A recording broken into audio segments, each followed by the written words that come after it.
Hey, so here you are. We are going to review the rules of commas together, okay? Now, commas.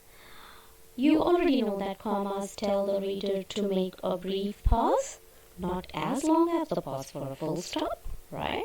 So let's review some rules of commas and we are going to do some worksheets, okay? So before you start, let me remind you that we already have done the rules of commas in Unit 2. If you wish, you can go back to student book page 23 and you will see, you can recall what all did we do in Unit 2 when we were doing commas, okay? In any case, we are going to revise it here. So let's revise some rules. What we have, we already know that commas are used to separate items in lists, right? And you also know that we use and instead of a comma for the last item, right? For example, in my fruit bowl, I have bananas, strawberries, and kiwis.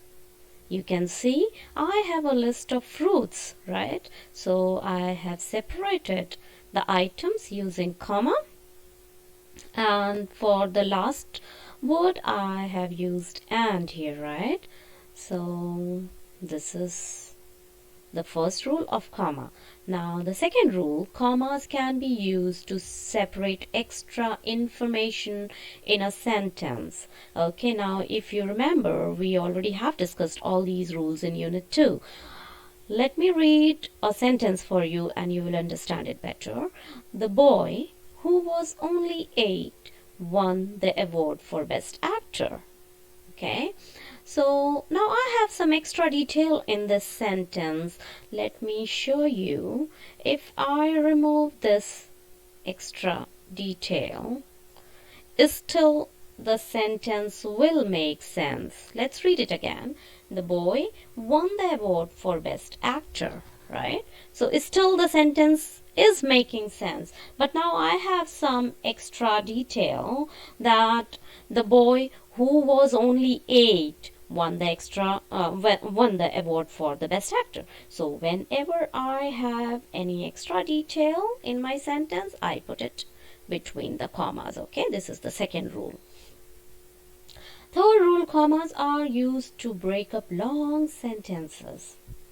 Usually we use a comma before and, but, so, for, whenever we have clauses in our sentence and we are joining up two sentences, so we use a comma. For example, I was feeling really tired, so I got up and went to bed.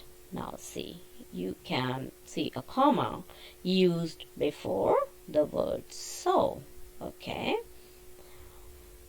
Commas can be used before speech marks begin. You know this very well. Tommy shouted. Tommy shouted, "Help me please, I'm stuck in here."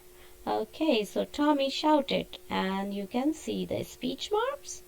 Before the speech marks, a comma is being used. Okay, so you know this rule. So basically we have learned 4 rules here. First is separate items in lists. We use comma there.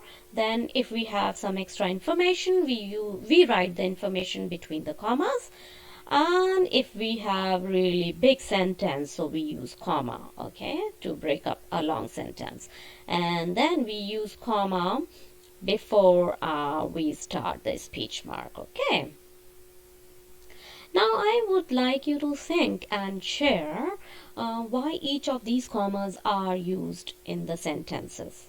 Okay, read the sentences, and I have marked the commas, with red font.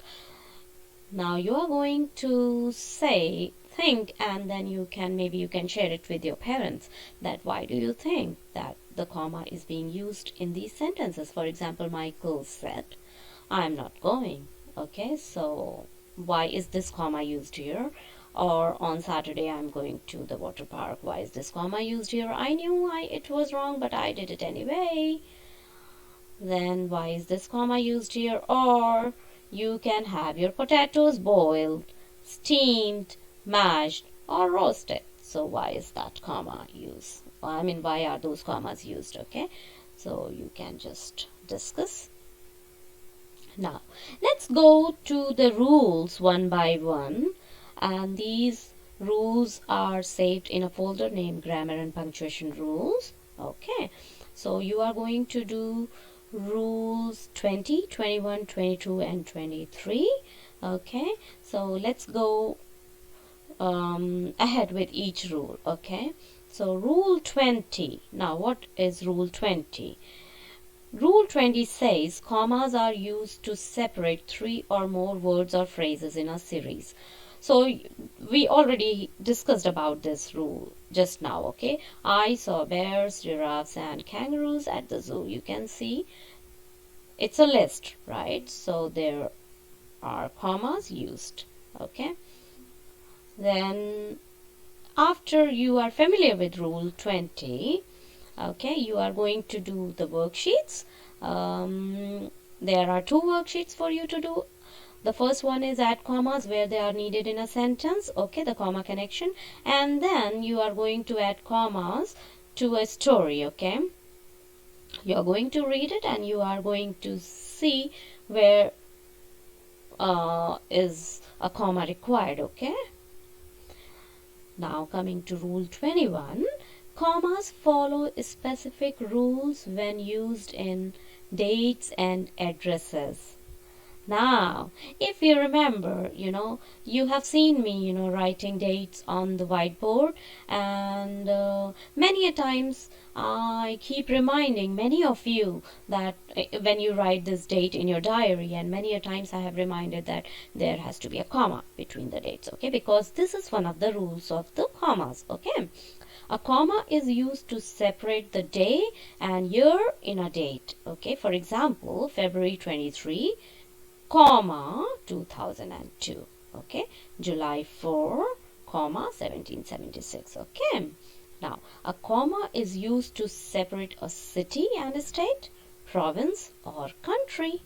For example, Fresno, California. So when you have, a city and a country, you are going to put a comma, okay. So this is rule 21. You know this rule already. You are going to do two worksheets just for you to make sure that you know this rule, okay. Use comma to separate the day and the year in the first worksheet, and then to separate city and state, province, or country, okay. And then you are going to write, the answers to some questions. For example, what is your birth date? Include the month, day, and year.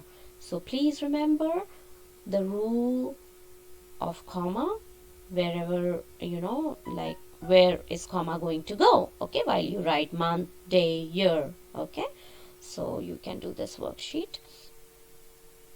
Rule 22. Now, commas follow specific rule when used after introductory words and to set off the name of the person being spoken to, okay. A comma is used after introductory words such as yes, no, well. Now, what is introductory word? Let me explain this to you with an example, okay? Let's read this sentence. Well, I guess you can go now. Yes, you may have a cookie. No, it's too late to watch television. Okay. Well, yes, no. These are introductory words, okay? So, after the introductory word, we use comma, okay? Also, a comma is used to set off the name of a person being spoken to from the rest of the sentence, okay? For example, Mary, is this your backpack? Okay, so there is a comma, a comma is being used to separate Mary from rest of the sentence, okay? Come here, Tony, and clean up this mess, okay? You can see two commas here. Come here is the introductory word, okay? Tony is the name of a person being spoken to, and then it's being separated with a comma from rest of the sentence, okay? So this is rule 22. You are going to do worksheet, okay? You are going to add comma to the sentences where they are needed. So read the rule, understand it before you do the worksheet, okay? Rule 23, comma follows a specific rule when used in a friendly letter. Wow, okay, so we have been writing letters in this unit, right? We have spoken about two types of letters, if you remember. Let me quickly revise it with you. We know two types of letters, formal and informal, right? Formal letter is written to someone whom we don't know, like the school principal or to a newspaper. And informal letter is being used, we write it to our family, friends, right? And this is also known as friendly letter, okay? So if you remember, we used comma after the greetings when we were writing informal letter, okay? Dear sir, or madam, and then we used a comma there, and also we use comma in our ending, or when we when we wrote yours faithfully, yours sincerely, we used a comma there, you remember? Okay, so this is what rule 23 is. You are familiar with this rule. A comma is used after the greeting, dear grandmother, dear Paul, dear Uncle Teddy, okay? You can see the commas, okay? Then a comma is used after the closing, love, your friend, or in the formal letters we used it when we wrote yours faithfully, yours sincerely, okay? Now you're going to do two worksheets. Remembering rule 23, okay, you are going to add comma in this letter, and then you have one more worksheet where you are going to use comma.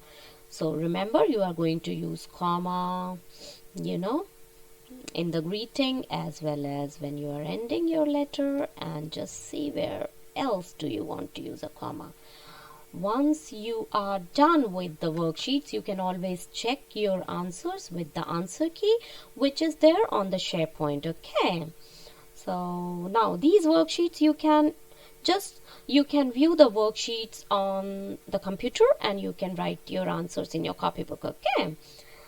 Now here is a challenge. If you want to work a little bit more, this is extra challenge for you. So I have put up 4 worksheets in the folder, okay, on SharePoint, where you are going to apply your knowledge of rule 20, rule 21, rule 22 and rule 23, okay? So you are going to do these worksheets. I would suggest you to please go back, revise the rule again before you do these worksheets, okay? And here is a chance, for you to write a friendly letter, because when we were writing formal letters in our classroom, many of you wanted to write a friendly letter as well. You wanted to write informal letter, and but we couldn't get time because the school got closed. So here is your chance. You can write a letter to your friend. Tell your friend when to use commas. Okay, go ahead.